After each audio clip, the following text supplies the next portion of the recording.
The world changed forever on a cold morning in the summer of 793 CEE.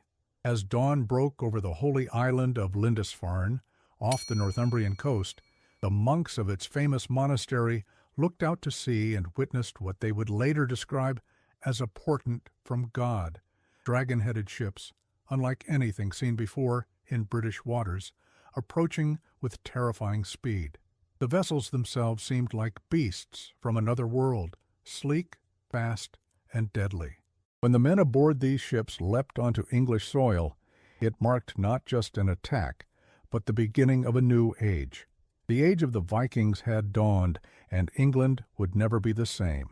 Before we dive into this extraordinary Viking story, tell me in the comments, which city are you watching from? It's amazing to see how far our community of history lovers has reached across the world. And if you're new here, subscribe to the channel and turn on notifications.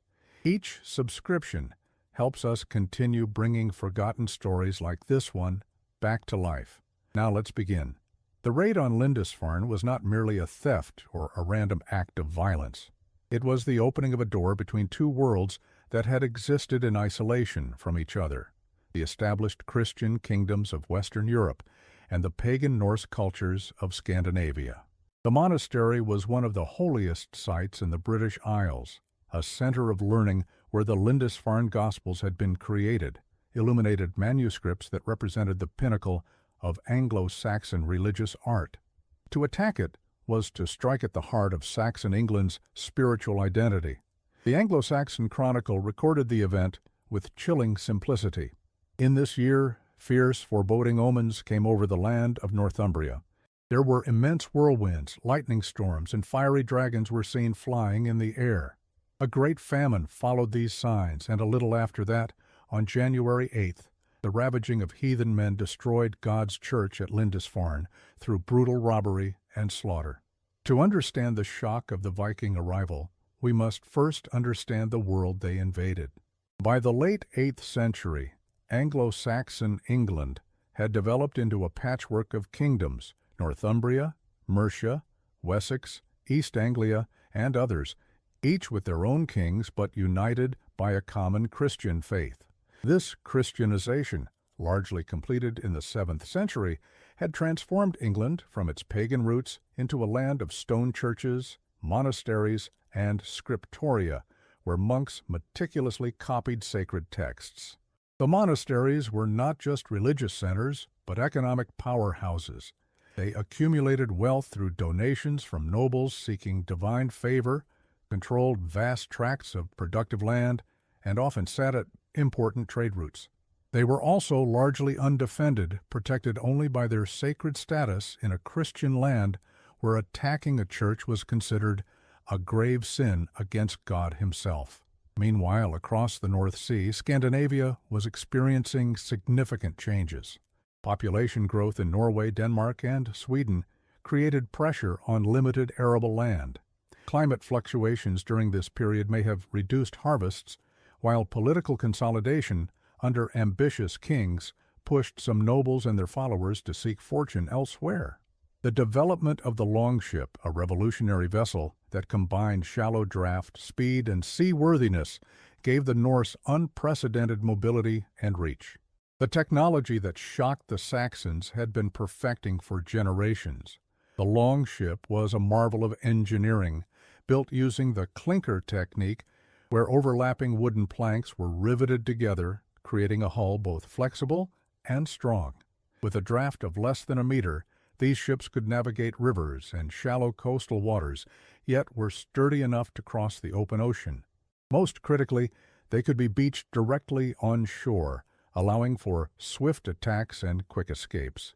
England, with its wealth, favorable geography, and complete lack of naval defenses, was a perfect target. The island nation had grown complacent in its isolation, believing the sea itself was protection enough. The Anglo-Saxon kingdoms maintained land armies, but had no concept of naval warfare or coastal defenses. When the Vikings appeared on their shores, the Saxons quite literally didn't know what hit them. The clash at Lindisfarne brought together two fundamentally different societies, each with their own worldviews, values, and ways of life. The Anglo-Saxons of the late 8th century were a settled agricultural society organized around manorial systems where peasants worked land owned by nobles or the church. Their conversion to Christianity a century earlier had thoroughly transformed their culture. The church was the center of learning and literacy, with monasteries serving as repositories of knowledge. Kings ruled by divine right, anointed by bishops in ceremonies that mixed religious and political power. The Anglo-Saxon nobility measured wealth in landholdings, cattle, and silver. Their military consisted primarily of the fyrd, a levy of free men who could be called upon in times of war, supplemented by professional warriors who served in royal or noble households. The Northumbrians, whose kingdom bore the brunt of these first attacks, had once been the dominant power in England. By the late 8th century, however, they were weakened by succession disputes and civil wars. Their cultural achievements, particularly in religious art and scholarship exemplified by figures like the Venerable Bede, stood in stark contrast to their diminishing political power. The Vikings who appeared on English shores were predominantly Norwegians at this early stage, though Danes would later dominate the invasion forces. Far from the horn-helmeted berserkers of popular imagination, they were members of a sophisticated maritime culture with complex social structures, advanced craftsmanship, and extensive trade networks. Norse society was organized around the concepts of honor, reputation, and fate. While chieftains and kings existed, power was more negotiated than absolute, with things, assemblies, where free men could speak and influence decisions. The religious worldview of these early raiders centered on the Norse pantheon, Odin, Thor, Freya, and others, gods who valued courage, strength, and cunning. Unlike Christianity's promise of salvation through faith and good works, Norse religion offered no guaranteed afterlife except for those who died gloriously in battle, who might be chosen to feast in Valhalla until Ragnarok, the end of the world. This created a culture that, while not necessarily more violent than others of the era, viewed warfare as a potentially sacred activity and death in battle as the most honorable end. The Vikings who came to Lindisfarne were likely led by experienced chieftains seeking wealth and renown. Their crews would have consisted of free men who had invested in the expedition, expecting a share of whatever plunder was taken. Some might have been younger sons of good families with no inheritance prospects at home. Others experienced warriors looking for a chance at riches. What made the Norse particularly effective as raiders was their pragmatism. Unlike many contemporaries who fought for land, religion, or feudal obligation, the Vikings of this period were primarily interested in portable wealth. They came to take what they could carry, gold, silver, jewels, and captives who could be sold as slaves, not to hold territory or impose their religion. This gave them a terrible flexibility that the more settled Anglo-Saxons struggled to counter. In the fjords of western Norway, sometime in the early months of 793, preparations for an unprecedented journey were underway. For the Norse who would soon fall upon Lindisfarne, this was not a sudden decision, but the culmination of years of seafaring development and gathering intelligence. Word had spread through trading networks of the rich, undefended monasteries on an island called Britain. Norwegian merchants who had visited trading centers like Quentivik in Francia or Dorestad in Frisia had heard tales of the wealth of English churches, silver chalices, gold-bound gospel books, bejeweled reliquaries.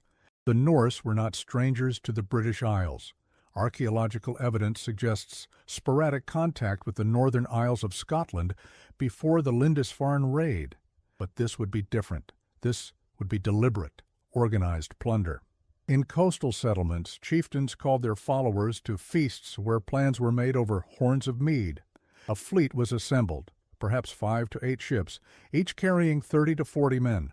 The logistics were complex. Provisions had to be gathered, weapons sharpened, ships checked for seaworthiness. Women played crucial roles in these preparations, weaving new sails from wool, preparing food supplies that would keep during the journey, and sometimes performing religious rituals to ensure success. Before departure, the raiders would have made offerings to the gods, perhaps an animal sacrifice to Odin for wisdom in battle, or to Thor for strength, or to Njord for safe passage across the sea. Skalds, poets, might have recited tales of heroic ancestors to inspire the men for what lay ahead. These were not mindless barbarians, but calculating warriors embarking on a high-risk, high-reward expedition. The mental preparation was as important as the physical. For many, this would be their first major raid, their chance to prove themselves and return with wealth that could transform their status at home. Young men imagined returning with silver armbands and reputation-making stories. Veterans reminded each other of past successes and warned newcomers of the sea's dangers. All knew that failure or death were real possibilities. But in Norse culture, an honorable death was preferable to a life without distinction. Meanwhile, across the North Sea, the monks of Lindisfarne went about their daily routines of prayer, study, and work, utterly unaware of what was coming. Their day was structured around the canonical hours: matins, lauds prime, terce, sext, none, vespers, and compline, with time devoted to copying manuscripts, tending gardens, and maintaining their community. For them, the sea was not a highway for warriors, but a symbol of spiritual wilderness, its changing moods reflecting God's mysterious ways. Bishop Higbald, who led the community, may have been concerned with more earthly matters as well, managing the monastery's lands, dealing with local nobles, perhaps worrying about political instability in the wider Northumbrian kingdom. But neither he nor any other Anglo-Saxon could have conceived of the threat that was making its way toward them across the North Sea. The eve of the raid was marked by omens, at least as chronicled afterward by those seeking to make sense of the catastrophe. Alcuin of York, the great Northumbrian scholar who served in Charlemagne's court, would later write of dragons in the air seen over Northumbria in the months before the attack, a detail echoed in the Anglo-Saxon Chronicle. Such accounts reveal less about actual meteorological phenomena and more about the medieval mindset that saw divine messaging in unusual natural events. As the Viking fleet approached the Northumbrian coast, they would have carefully timed their arrival. Norse navigators were masters of reading weather signs, currents, and stars. They preferred to make landfall at dawn, using the night's cover for approach while having daylight for the raid itself. The summer days of June in northern latitudes offered long hours of light for their work. The weather that greeted the Norse fleet as they made their final approach would have significant tactical implications. Historical records and climate studies suggest the summer of 793 was relatively mild in northern Europe.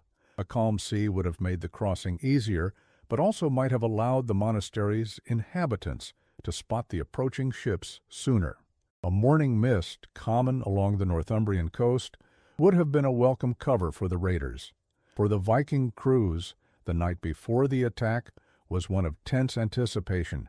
Ships would have been anchored offshore, out of sight of land. Men checked weapons one last time: spears, axes, swords, and shields. Leaders reminded everyone of the plan: swift approach, secure the beach, surround the monastery, control the exits. The goals were clear: seize portable wealth, take captives for ransom or slavery, and return to the ships before any organized resistance could form. On Lindisfarne itself, the night passed in ordinary routine. The island, connected to the mainland by a tidal causeway that disappears at high tide, had been chosen centuries earlier by Saint Aidan precisely for its isolation. This same isolation now made it terrifyingly vulnerable. As the monks chanted their evening prayers in the wooden church, they had no sentries, no defenses prepared.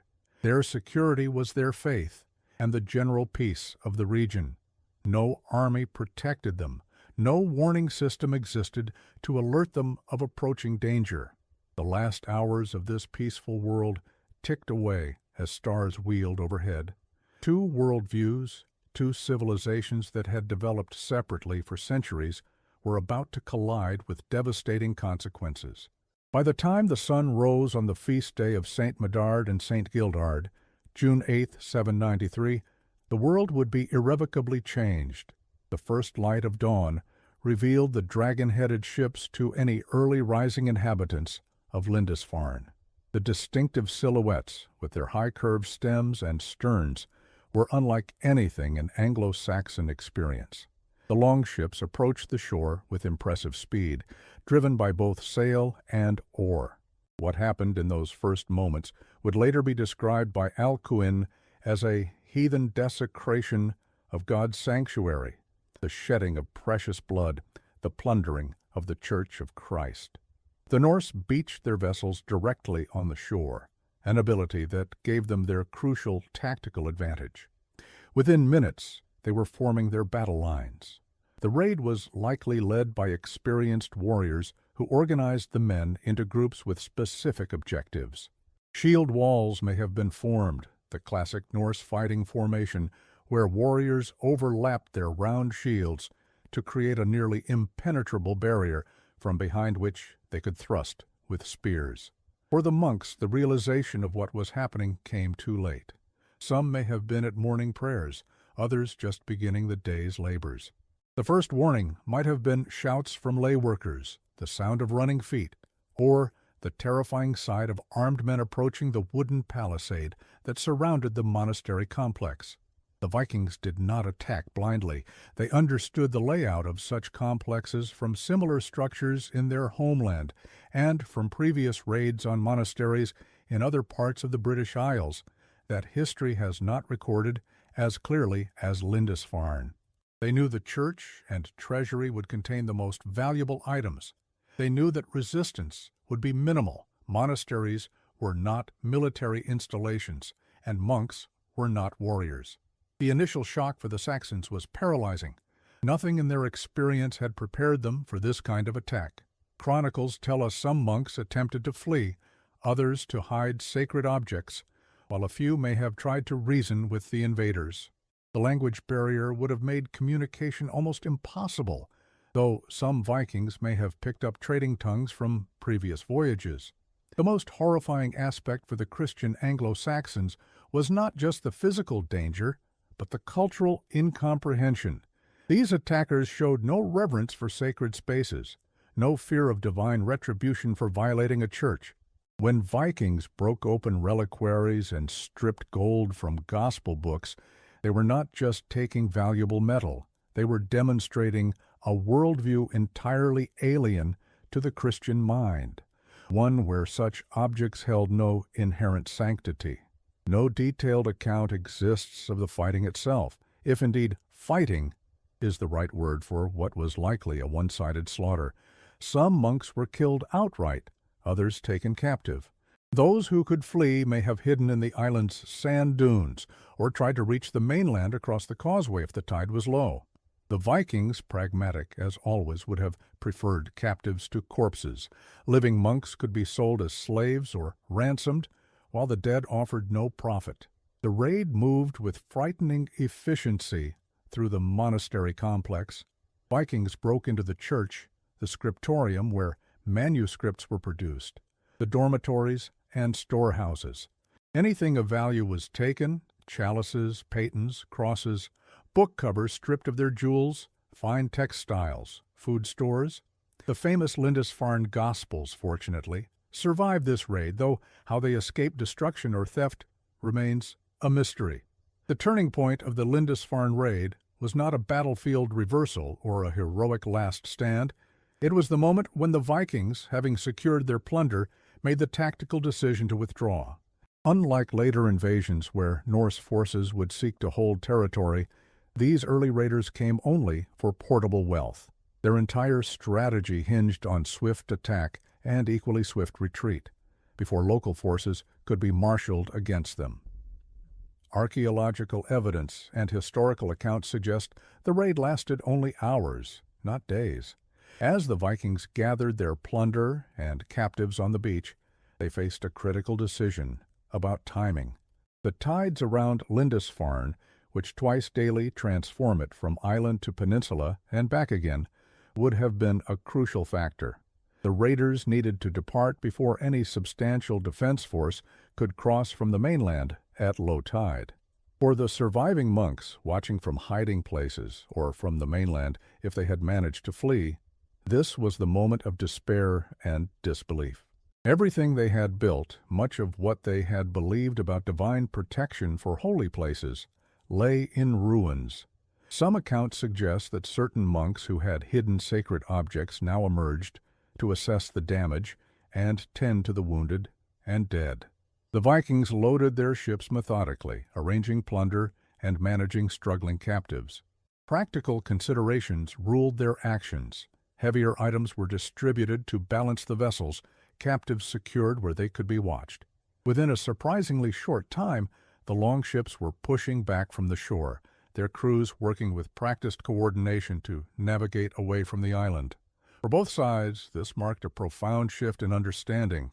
The Vikings now had confirmation of what they had suspected. The Christian kingdoms of England were wealthy, vulnerable targets ripe for exploitation. The monasteries, with their concentrated wealth and minimal defenses, were perfect targets. They had also learned that their raids could be conducted with relative impunity. No naval force had challenged their approach or retreat.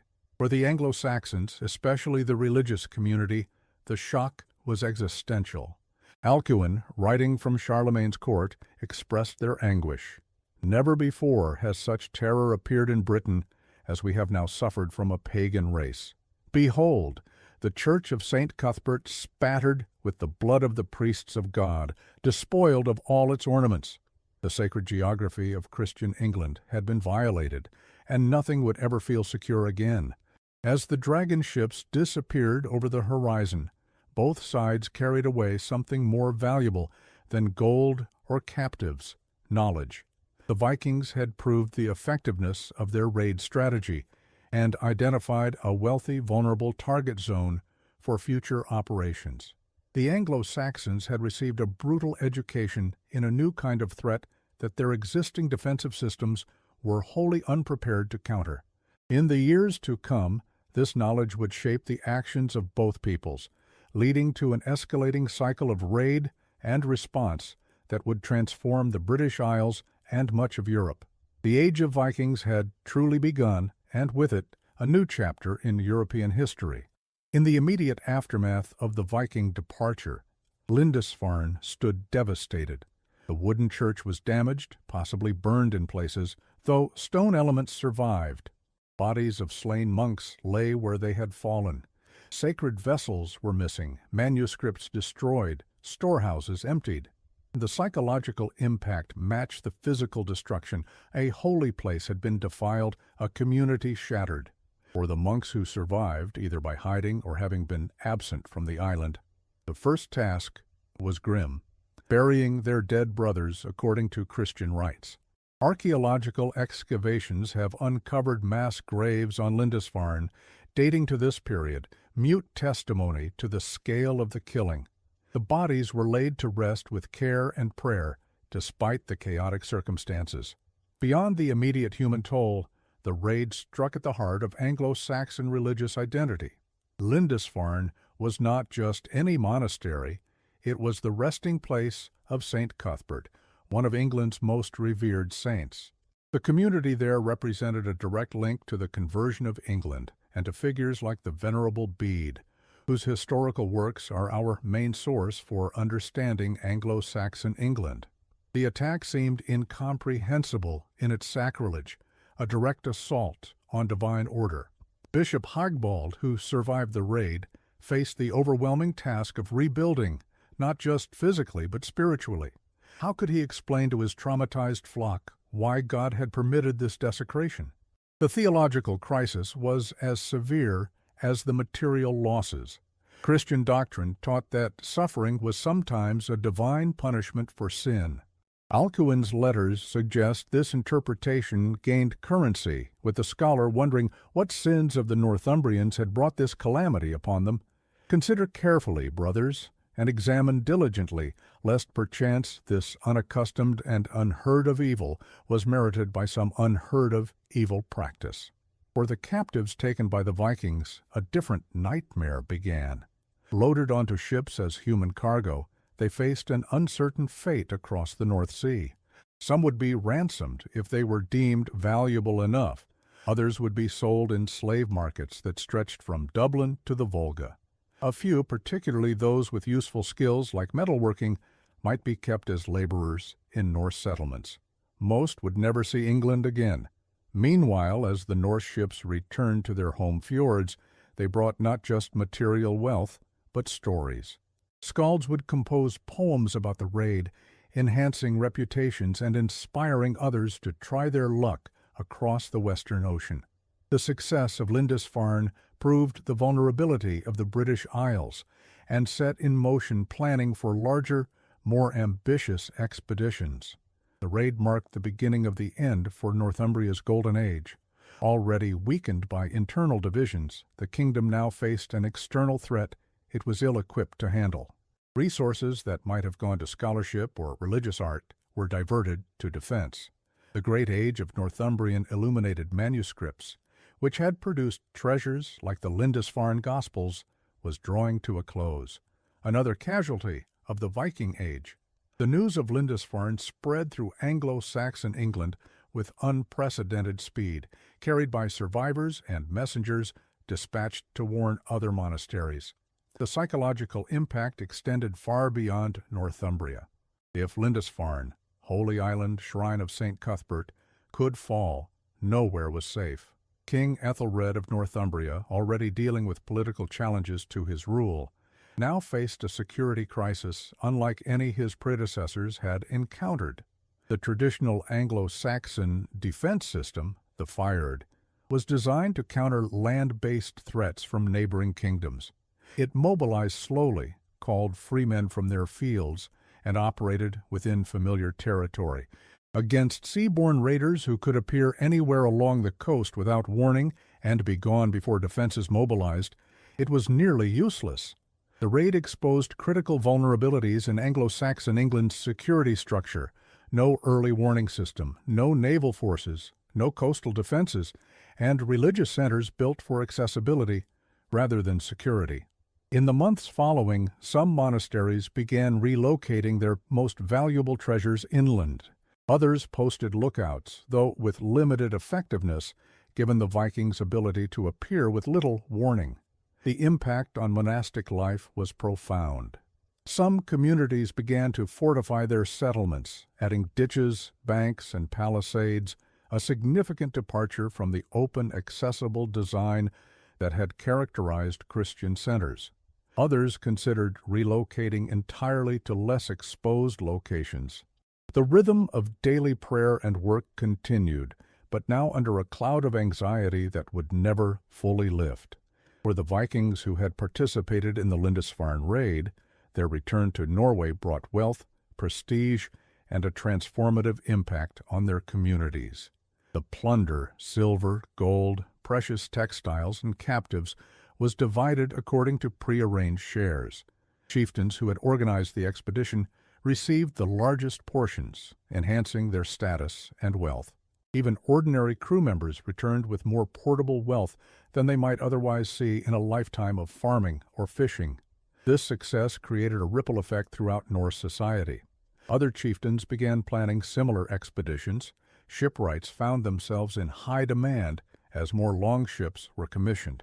The economic impact extended to support industries, sailmaking, rope production, weapons manufacturing.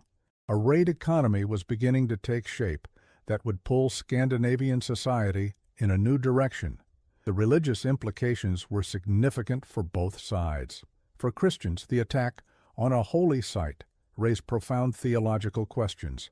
Why had God permitted this? Was it, as Alcuin suggested, punishment for the sins of the Northumbrians? Or was it a test of faith, like the tribulations of Job? For the Norse raiders, the ease with which they had plundered a Christian holy site might have reinforced their belief in their own God's power, or simply confirmed their pragmatic view that wealth was there for the taking, regardless of whose God supposedly protected it. Perhaps most importantly, the Lindisfarne raid was just the beginning. The very next year, 794, Viking raiders struck the monastery at Jarrow, though with less success as they met stronger resistance and their leader was reportedly killed.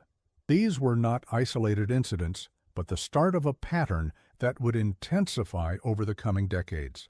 The Vikings had discovered the vulnerability of Britain's rich monasteries, and they would return in ever-increasing numbers. The written accounts of the Lindisfarne raid reveal as much about the cultural impact of the event as they do about the raid itself. The most famous contemporary response comes from Alcuin of York, the Northumbrian scholar who had become one of Charlemagne's most trusted advisers. In a letter to King Ethelred of Northumbria and his nobles, Alcuin wrote, "Lo, it is nearly 350 years that we and our forefathers have inhabited this most lovely land, and never before has such terror appeared in Britain as we have now suffered from a pagan race. The church of St. Cuthbert is spattered with the blood of the priests of God, despoiled of all its ornaments." The emotional force of these words, written by a man hundreds of miles away in the Frankish court, demonstrates how deeply the raid shook the Christian world. Alcuin framed the attack in biblical terms, seeing it as divine retribution and calling for repentance. "Consider carefully, brothers, and examine diligently, lest perchance this unaccustomed and unheard-of evil was merited by some unheard-of evil practice.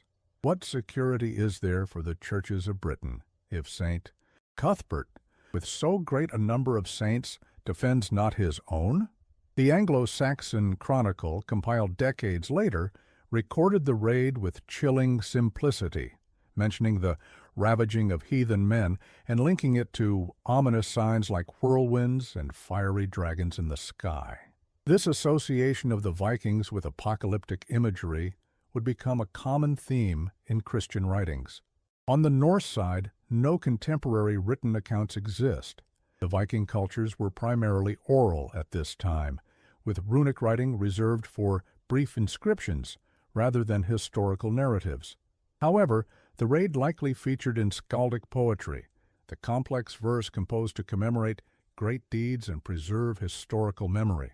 These poems, passed down orally before being recorded centuries later in texts like the Heimskringla, shaped how the Norse themselves understood their activities abroad.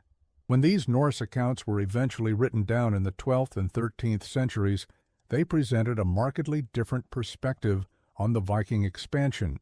In sagas like Egil's Saga or the Heimskringla, raids are portrayed not as acts of terror, but as legitimate pursuits for ambitious men seeking wealth and reputation. These later sources cannot be taken as accurate accounts of early raids like Lindisfarne, but they provide insight into how Norse culture ultimately incorporated these events into their cultural identity. Archaeological evidence offers a more concrete record than texts. Excavations at Lindisfarne have uncovered evidence of destruction layers dating to this period, including charred remains and hasty burial sites. Meanwhile, in Scandinavia, the influx of Anglo-Saxon ecclesiastical treasures is documented in hoards and grave goods, silver pieces reworked into Norse jewelry, illuminated manuscript covers stripped of their precious metals, religious items repurposed for secular use. Perhaps most tellingly, the Lindisfarne raid created a new narrative framework that would be applied to subsequent Viking activities. When raiders struck Iona in 795, Jarrow in 794, and other monasteries in the following years, these attacks were immediately understood in the context of what had happened at Lindisfarne. A pattern was established in the Anglo-Saxon mind. The Vikings were God's scourge, a punishment for sin, harbingers of apocalypse. This narrative would persist for centuries, shaping how Christian Europe understood and responded to Norse expansion. The legacy of the first Viking raids extended far beyond the immediate destruction. In the decades following Lindisfarne, Viking activity in the British Isles intensified dramatically. What began as isolated summer raids evolved into year-round campaigns by the 840s, and by the 860s, the great heathen army arrived with the intention of conquest rather than mere plunder. For Anglo-Saxon England, the initial shock of Lindisfarne forced fundamental changes in governance, military organization, and even settlement patterns. Coastal monasteries began relocating inland or establishing fortified refuges away from vulnerable shores. Kings diverted resources to defense, building the first elements of what would eventually become a system of fortified burhs under Alfred the Great. The threat accelerated political consolidation as smaller kingdoms proved unable to defend themselves and were absorbed by larger ones. The raid contributed to a significant reorganization of power in Britain. Northumbria, once the intellectual and cultural leader of Anglo-Saxon England, never fully recovered from the Viking onslaught that began at Lindisfarne. Power gradually shifted southward, with Wessex eventually emerging as the kingdom capable of offering the most effective resistance to Norse incursions. When Alfred the Great halted the Viking advance decades later, he laid the groundwork for the eventual unification of England, an unintended but profound consequence of the Norse threat. For Scandinavian society, the successful raids on England and other lands triggered transformative changes. The wealth flowing back to Norway, Denmark, and Sweden fueled social stratification, with successful raiders rising in status and using their new riches to build power bases at home. Trade networks expanded as Vikings established settlements and trading posts from Dublin to Kiev. The raiding economy gradually evolved into more complex arrangements involving trade, tribute, and territorial control. The cultural exchange, though initially violent, eventually produced rich syncretic traditions. In areas of Norse settlement like the Danelaw in England, Scandinavian and Anglo-Saxon practices merged in language, law, and daily life.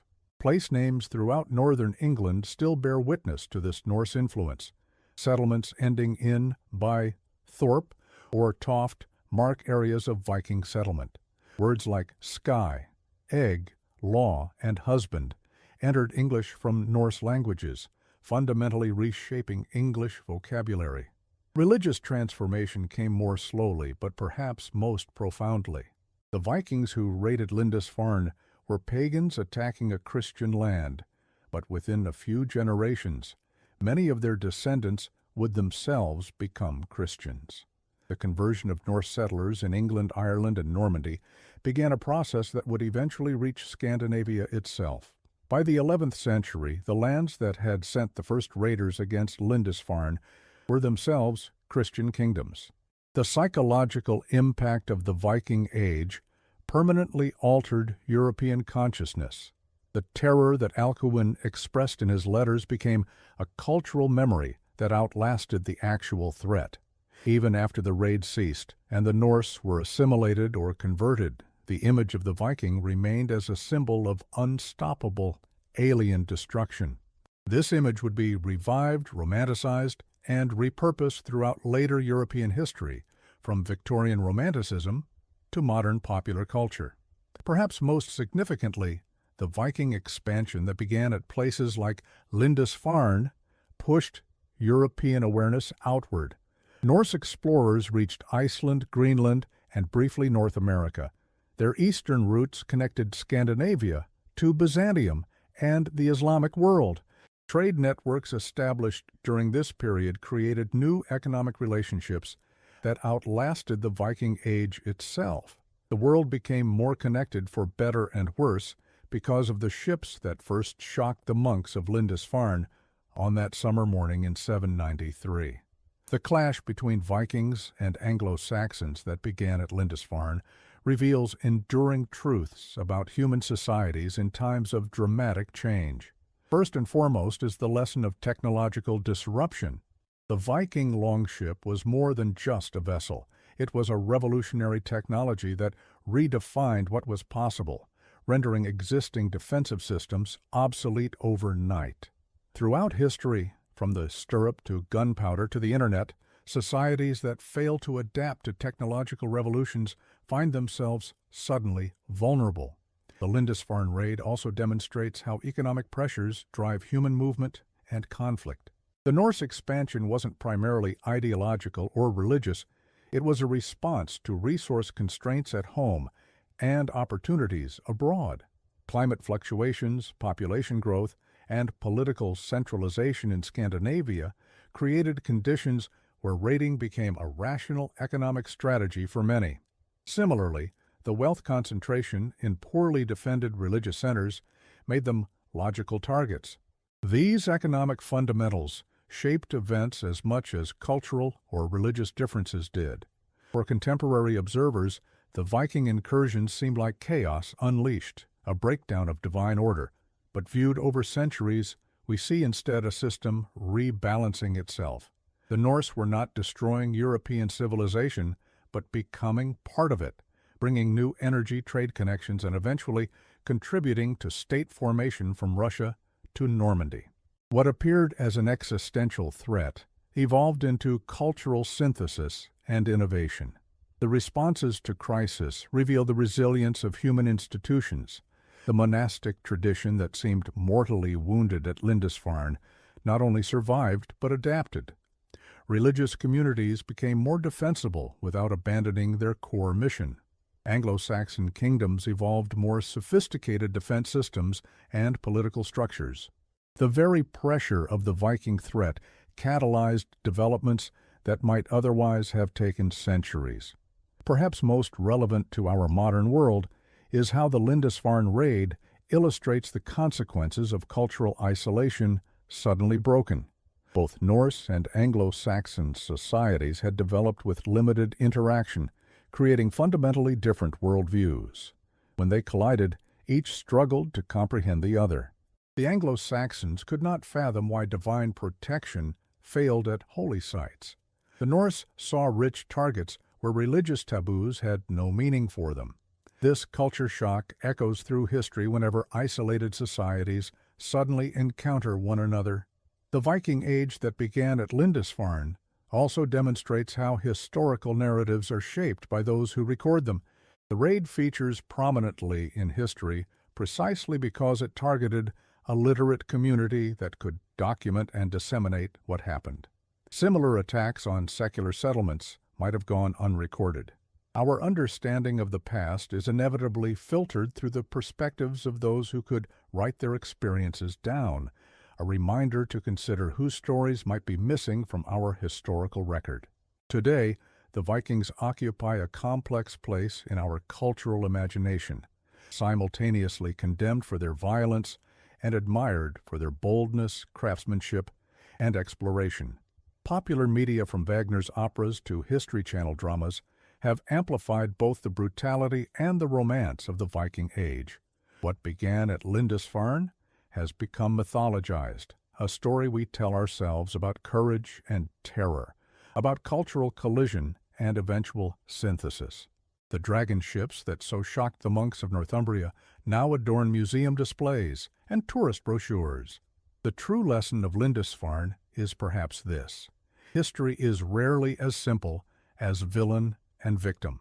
The monks who died there were indeed innocent victims of violence. Yet the Norse raiders were not mindless barbarians, but members of a complex society responding to their own pressures and opportunities. The raid marked the beginning of a painful but ultimately transformative period that reshaped European society. From this violent encounter eventually emerged new kingdoms, trade routes, artistic traditions, and cultural fusions that enriched the very civilization that initially trembled at the sight of longships on the horizon. As we look back across more than 12 centuries to that summer morning in 793, we see not just a moment of violence, but a hinge point in history, a threshold crossed from one era to another. The world after Lindisfarne was more connected, more complex, and ultimately more dynamic than before.